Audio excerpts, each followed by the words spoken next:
Ridha Allah subhanahu wa ta'ala adalah salah satu dari sifat. Nabi SAW mengatakan, laisa lil mu'min ayyudhilla nafsahu. Mukmin itu jangan sampai menghinakan diri. Sejarah hamba yang Allah sebutkan dalam Al-Quran, di antara tujuan besarnya adalah agar menjadi pelajaran. Assalamualaikum warahmatullahi wabarakatuh. Alhamdulillah nahmaduhu wa nasta'inuhu wa nastaghfiruh wa na'udzu billahi min shururi anfusina wa sayyiati a'malina may yahdihillahu fala mudhillalah wa may yudlil fala hadiyalah. Asyhadu an la ilaha illallah wahdahu la syarikalah wa asyhadu anna Muhammadan abduhu wa rasuluhu la nabiyya ba'da ma ba'd. Kita lanjutkan bahasan dari hukum-hukum seputar masjid. Masuki poin yang ke-15, hukum had, hukum pidana Islam tidak boleh dilaksanakan di masjid. Ini dalam rangka menjaga kesucian masjid. Hukuman had seperti hukum potong tangan, hukum pancung, hukum rajam tidak boleh dilakukan dalam masjid. Karena masjid harus bebas dari perkara yang sifatnya huru-hara. Demikian juga tidak ada qisas dalam masjid. Ini bagian daripada hukum had. Hukum dalam Islam terbagi 3. Ada yang namanya hukum qisas, hukum balasan, seperti umpamanya dipukul, balas dipukul, dilukai, balas dilukai, ditampar, balas ditampar. Ini hukum qisas. Hukum yang diberlakukan sesuai dengan jenis kejahatan. Jadi kalau seandainya kita dipukul oleh orang, kemudian kita lapor, kemudian kita akan membalas orang tersebut. Ini hukum qisas. Kalau sampai terjadi kejahatan pembunuhan, maka diberlakukan pembunuhan kembali kepada pelakunya. Kemudian yang kedua ada hukum had, yaitu hukum pidana, yang memang langsung Allah dan Rasulnya tetapkan, baik dalam Al-Quran maupun hadis. Hukum had seperti pencuri, potong tangannya. Orang yang berzina, kalau belum nikah dicambuk 100 kali, kemudian dipenjara setahun. Kalau dia sudah menikah dihukum rajam. Kemudian kalau kejahatan itu menyangkut kehormatan, ini seperti hukum pemerkosaan, hukum kejahatan besar, al-hirobah, perampokan, begal, itu diberlakukan hukuman mati. Ini namanya hukuman had. Orang yang berbuat kejahatan besar, hukumannya berat, ini hukumannya had. Kemudian yang ketiga ada hukum ta'zir. Hukum ta'zir ini hukum yang seorang hakim memutuskan. Hukuman-hukuman yang tidak sampai jatuh hukuman berat. Tapi hakim yang memutuskan. Apakah dia cukup di penjara? Misalnya orang mencuri di bawah nisab, nyuri sendal di masjid umpamanya, tapi sendal yang murah. Ini contoh hukum ta'zir. Nanti hakim beristihad. Misalnya orang ketangkep kayak di Aceh, ya pacaran, mesum lah ibaratnya, berbuat yang tidak sopan di masyarakat, itu dicambuk. Ini hukuman ta'zir. Jadi hakim memutuskan perkara-perkara yang sifatnya kejahatan tapi ringan. Itu ta'zir. Biasanya hukuman cambuk atau hukuman penjara. Nah, hukuman-hukuman seperti ini jangan dilaksanakan di masjid dalam rangka untuk menghormati kesucian masjid. Makanya jangan bikin keributan. Contoh maling maling kotak amal ketangkep. Maling motor ketangkep. Ya, zaman sekarang kan ada CCTV. Kemudian kita pukulin, jangan. Kalau mau pukulin keluar masjid dulu, ya kan? Keluar masjid dulu, ya kan? Ketangkep nih misalnya maling. Jangan dipukulin di masjid, nggak boleh. Kalau mau dipukulin, dibawa ke pos satpam aja dulu kan gitu ya. Jadi dijaga kesucian masjid dari yang sifatnya huru-hara yang bisa menimbulkan keributan. Nah, jemaah sekalian, ini bagus sekali. Dalam apa namanya, secara umum masjid tidak boleh dibuat untuk kegaduhan atau keributan. Baik dalam menegakkan hukum Allah maupun yang di luar penegakan hukum Allah. Jadi ini bagus sekali. Kalau menegakkan hukum Allah tetap tidak boleh di masjid karena itu bisa menimbulkan kegaduhan, darah dan seterusnya. Apalagi yang bukan untuk menegakkan hukum Allah. Lebih tidak boleh lagi. Poin yang ke-16.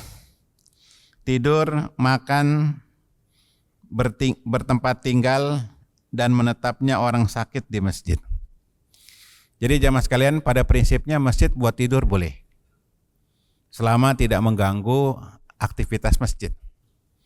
Contoh orang yang itikaf. Mau nggak mau dia tidur di masjid, karena itikaf dia menetap di masjid. Tapi kalau tidur mengganggu orang yang sedang ibadah, ini jangan sampai masjid siarnya siar tidur. Pada prinsipnya kalau dia capek, senderan, pules, secara hukum syar'i nggak dilarang. Ya.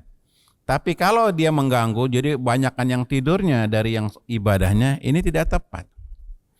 Berapa masjid di Pekantoran itu, kayak daerah Karbela tuh, karet belakang, ada Kuningan itu, ya, ya Pak ya, kan namanya Karbela ya, karet belakang, ya, apa daerah selatan ya, Setiabudi situ. Itu ada masjid, rame, tapi ramenya orang tidur. Konon yang Nasrani juga ikut tidur di masjid, karena lihat teman-teman yang Muslim tidur di masjid. Yang jengkel, sholat enggak tidur. Ini enggak bagus, asalnya masjid buat ibadah. Kalau seandainya ada orang tidur di masjid, pada prinsipnya boleh, enggak haram. Yang penting tidak mengganggu.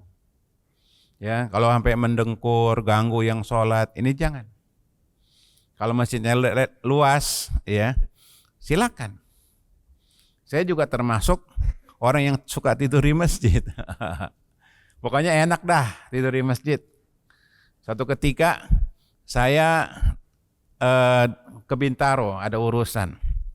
Ya, sampai Bintaro itu maghrib. Capek luar biasa macetnya karena hujan waktu itu. Habis maghrib, saya niat pengen tiduran, nunggu Isya. Karena acaranya, agendanya habis Isya. Saya lihat DKM lagi ngumpul tuh. Saya udah nggak tahan, rebahan aja lah. Saya bilang kalau ditegur berantem dah, gitu. Karena kita kan tahu dalilnya kan gitu ya. Akhirnya saya tiduran juga, nggak tahan ya, sampai Isya. Alhamdulillah nggak ditegur. Artinya selama tidur kita di situ tidak mengganggu yang ibadah. Dan pada waktu itu memang nggak ada yang ibadah karena hujan, ya. Masjid agak sepi. Ya saya tidur. Boleh. Ya, nah jadi DKM pengurus fleksibel. Kalau mengganggu itu, kalau tidur itu mengganggu, larang. Ya, kalau memang masjid kosong nggak apa-apa orang istirahat, itu kemaslahatan. Tapi jangan sampai masjid hanya untuk tempat tidur. Karena DKM, masyarakat, patungan bikin masjid buat ibadah, bukan buat orang tidur. Ya, memang tidur di masjid itu kayak dapat suplemen sama setan. Lo tidur aja lo gitu. Apalagi Jumatan tuh, ya ditiup sama setan matanya tuh supaya tidur. Kemudian makan dalam masjid pada prinsipnya boleh. Di hadis-hadis kalau menimbulkan bau nggak boleh, haram. Sehingga disebutkan di hadis barang siapa yang habis makan bawang merah, bawang putih, dan yang sejenisnya jangan dekati musola, gitu. Jangan ke masjid sampai dihilangkan dulu bau mulutnya. Jadi kalau makanan tidak menimbulkan bau, contohnya roti, nggak masalah. Tapi kalau bawa durian ke masjid jangan. Ya Pak ya, kalau bawa durian ke rumah ustadz aja, gitu. Ustadznya doyan durian, gitu. Kalau masjid jangan. Kalau makan durian luar masjid. Ini termasuk rokok. Ya rokok jangan dibawa ke masjid. Walaupun masjid tidak untuk ibadah di waktu pagi umpamanya, belum zuhur, merebut bersihin masjid sambil ngerokok, nggak boleh. Baunya itu merusak kenyamanan masjid. Nah ini jadi pada prinsipnya makan boleh, minum boleh. Jadi seringkali kalau ada pengajian itu dikasih snack. Ya standar tuh snack pengajian tuh dadar gulung. Jadi di mana-mana pengajian itu snacknya dadar gulung. Jarang snacknya Pizza Hut gitu, jarang gitu. Rata-rata dadar gulung, tahu isi ya kan, kasih cabe gitu ya, sama agar dah gitu. Ini menu makan snack buat yang ngaji. Boleh, pada prinsip makan di masjid boleh. Sehingga ada sebagian orang mengadakan walimahan. Di masjid, habis akad nikah, langsung dikasih nasi kotak. Ini bagi teman-teman yang dananya terbatas, ya hajatan, pernikahan, akad nikah di masjid, habis akad nikah dapat nasi kotak satu orang. Ya, setelah itu bubar. Dia hanya ngundang 100 orang, keluarganya, teman dekat. Ini bagi teman-teman yang memang duitnya pas-pasan.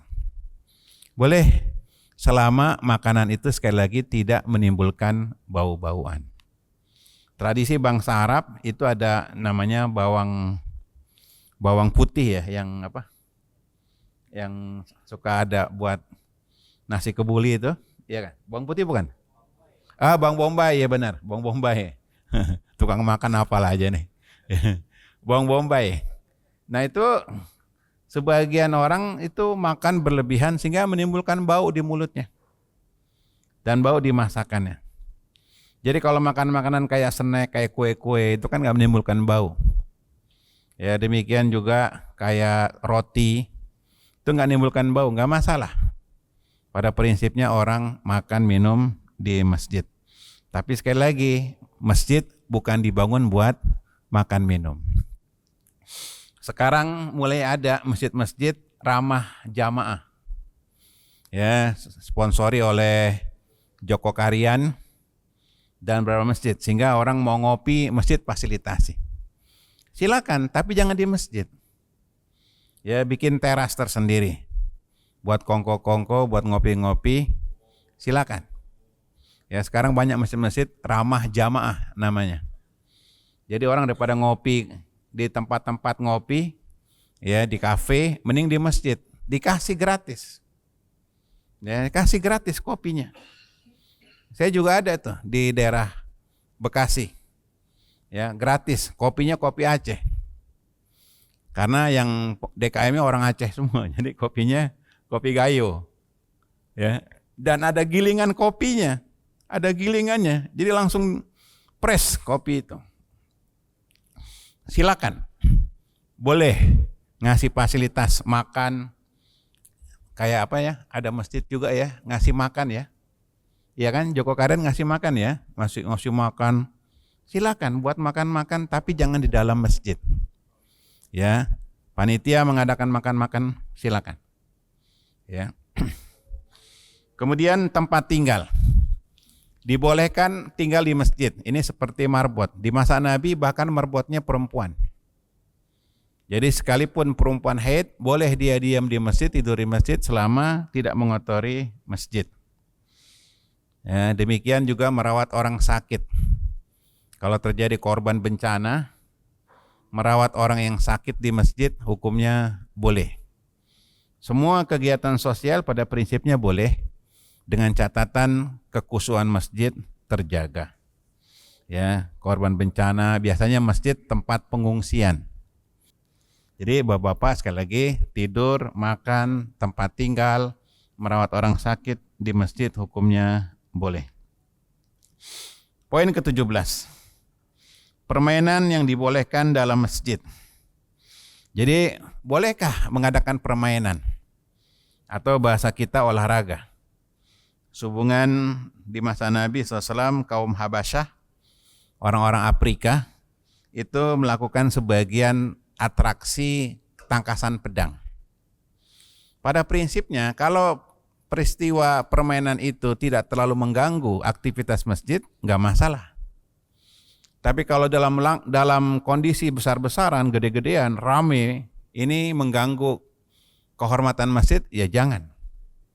Kalau 1-2 orang, misalkan di sini ada yang mau mengajarkan teknik bela diri, boleh saja memperagakan. Misalkan saya memperagakan kepada jamaah cara bela diri ketika menghadapi kejahatan, begal. Ya.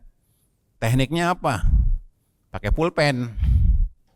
Jadi jamaah kalau punya pulpen, tengah jalan berhadapan dengan orang jahat, incer matanya, colok matanya, gitu, ya gak? Incer matanya, ya, pulpennya dipakai. Jadi kalau begitu dia nyerang, ya matanya sikat, halal, dalam rangka mempertahankan diri. Gitu. Kalau bisa Ustadz, ya jangan takut kita. Bat, mati syahid, mempertahankan harta kita. Kata yang punya motor, kalau langsung mati, kalau nggak mati masuk IGD, keluar duit banyak. Ya udah kalau penakut aja kan gitu. Nah di antara senjata itu adalah pulpen. Ya, kalau kita umpamanya dirampok, ditodong, dibegal, lihat matanya, perhatikan matanya, gitu, kejar matanya, pakai pulpen itu. Nah ini kalau berani ya. Nah, kemudian misalnya sang guru memberikan teknik. Begini caranya, gurunya umpamanya ahli bela diri. Boleh. Menghadapi orang pakai senjata, kasih contoh. Boleh. Nah, ini contoh ya. Tapi kalau rame-rame latihan silat dalam masjid, ya jangan. Jangan salah paham ini. Rame-rame kemudian mengadakan gerakan-gerakan tertentu dalam masjid, aktivitas tertentu, ya jangan. Tapi sekedar memberikan contoh, boleh. Karena di masa Nabi juga kaum Habasyah melakukan atraksi itu pas hari raya. Bukan setiap hari ngadain latihan perang di masjid, bukan. Ini insidental saja, gitu. Jadi dibolehkan. Adapun pekarangannya, misalnya ada sebagian masjid pekarangannya buat main permainan anak-anak, ya, atau apa sih kalau yang ada bolanya itu pingpong ya, pingpong masih bisa dibenarkan, ya. Anak-anak lah ibaratnya, permainan anak dibolehkan. Intinya sekali lagi tidak mengganggu kekhusyuan daripada masjid. Ya, dan kita telah bahas kalau qasidan nggak boleh, jelas. Ya. Poin yang ke-18. Meninggikan, menghiasi masjid dibolehkan selama tidak berlebihan. Nah, ini cukup menarik poin 18. Karena membangun yang dilarang dalam Islam itu bermegah-megahan. Adapun mahal tidak terlarang selama dibutuhkan. Contoh cat masjid. Ada cat yang mahal, yang kalau dipakai bisa tahan sampai puluhan tahun. Ini boleh, nggak apa-apa mahal, yang penting awet. Tempat wudhu umpamanya. Kalau kita beli yang mahal, itu bisa bertahan sampai tahunan. 3 tahun, 4 tahun, kerannya nggak ganti-ganti. Kenapa? Pakai yang mahal.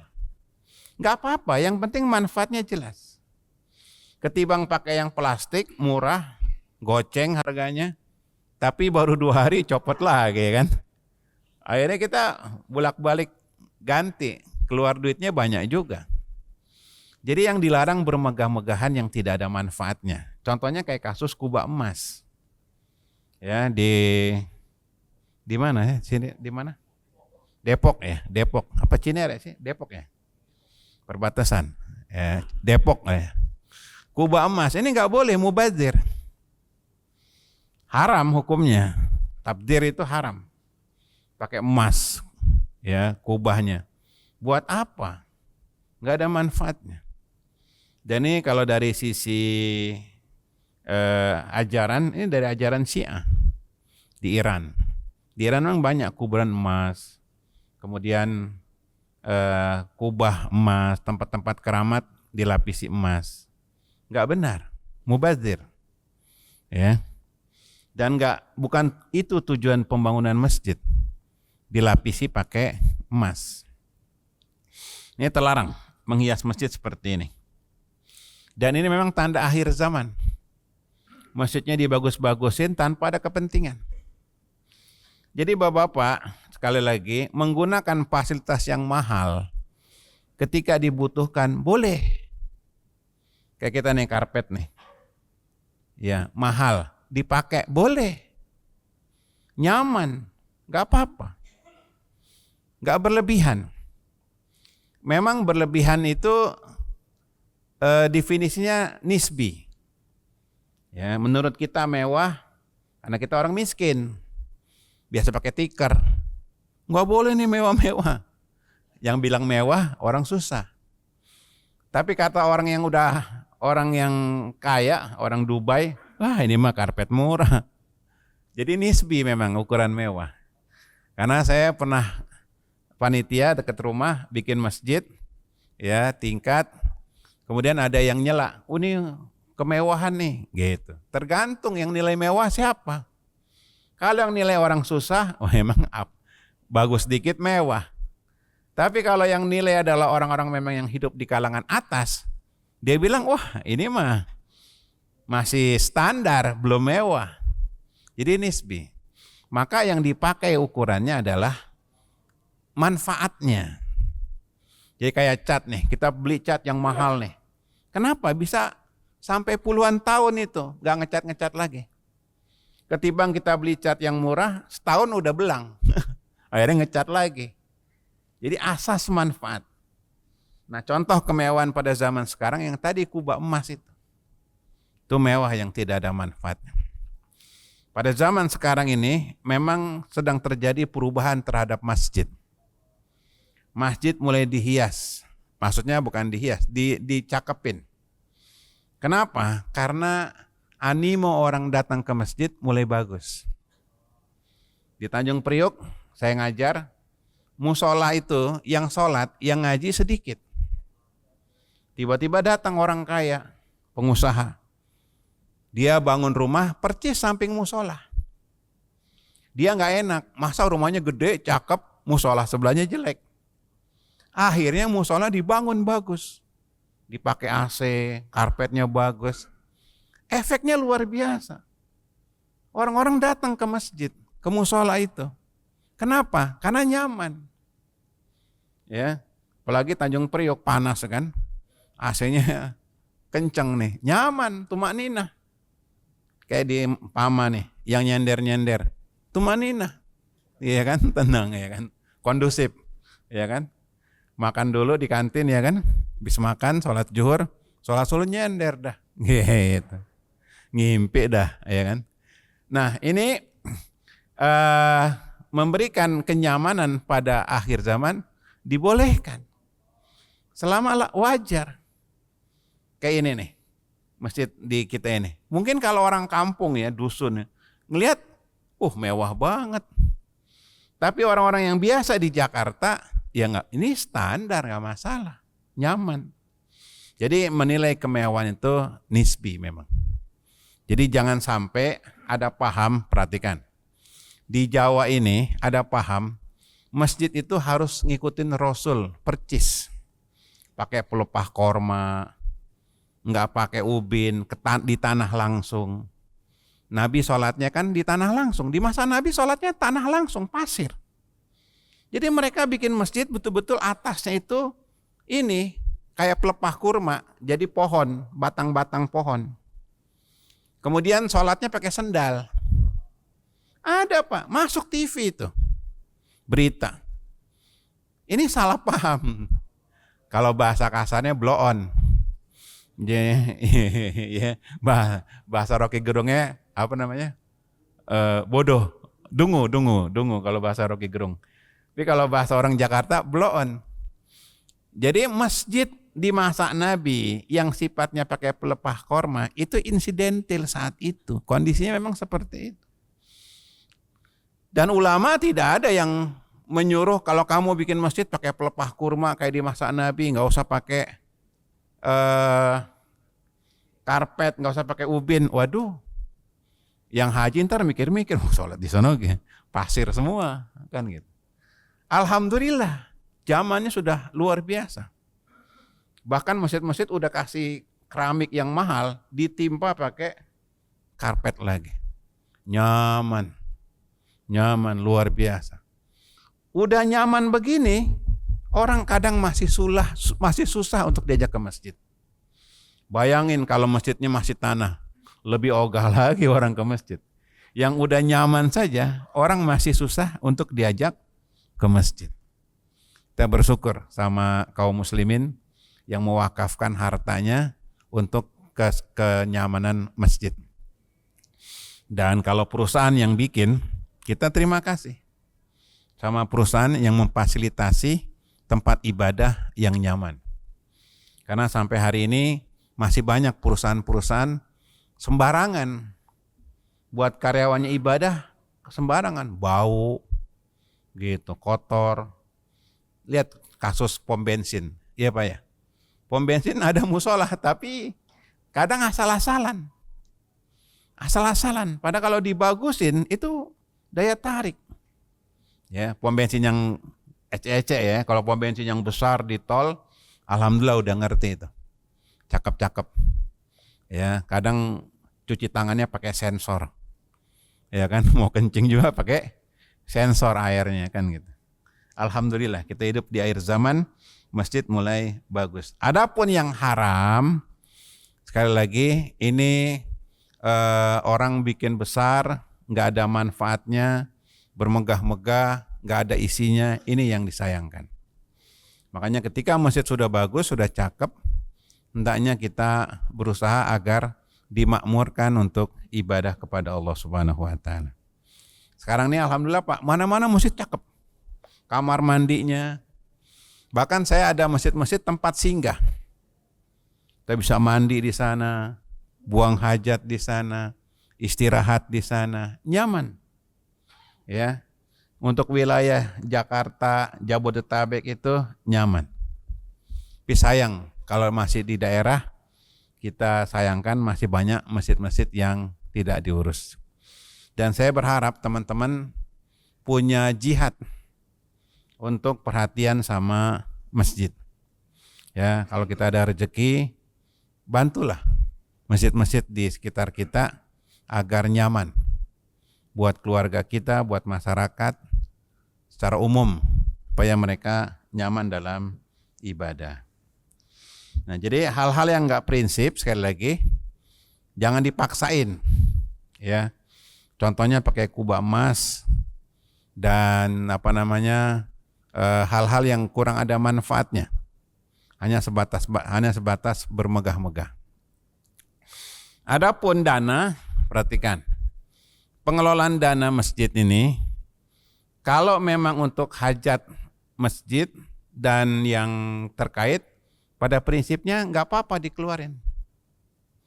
Jadi banyak orang salah paham, seolah-olah kalau kotak amal masjid itu nggak boleh buat kaum muslimin, hanya untuk kebutuhan masjid.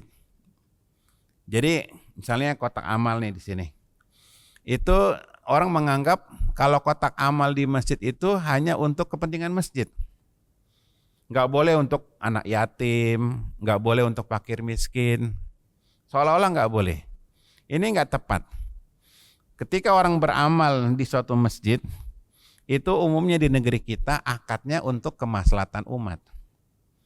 Jadi DKM banyak nanya, Ustadz nih kita nih orang ngasih kotak amal buat kepentingan masjid aja, apa untuk kepentingan umum?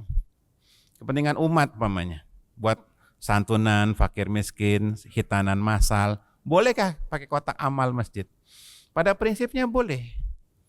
Kalau itu untuk kemaslahatan umat, karena orang yang akad ngasih kotak amal di masjid itu sifatnya umum. Baik untuk kemaslahatan masjid atau kemaslahatan umat. Jadi jamaah sekalian, kalau uangnya terbatas, maka dahulukan buat kemaslahatan masjid. Pemeliharaan masjid, bayar merbot, dan seterusnya.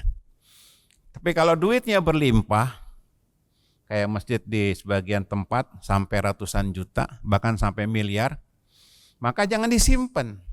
Karena itu amal orang. Harus diputar, harus disalurkan. Di antaranya untuk kemaslahatan umat. Ya, untuk fakir miskin sekitar masjid, anak yatim seputar masjid, ini dibolehkan. Ya, sayang memang ada orang kotak amalnya berlimpah, itu hanya habis buat bermegah-megah ngebangun masjid. Ini keliru. Wallahu a'lam bishawab. Ada yang mau tanya? Kalau nggak ada sampai sini. Subhanakallahumma bihamdika, asyhadu an la ilaha illa anta astaghfiruka wa atubu ilaik. Assalamualaikum warahmatullahi wabarakatuh.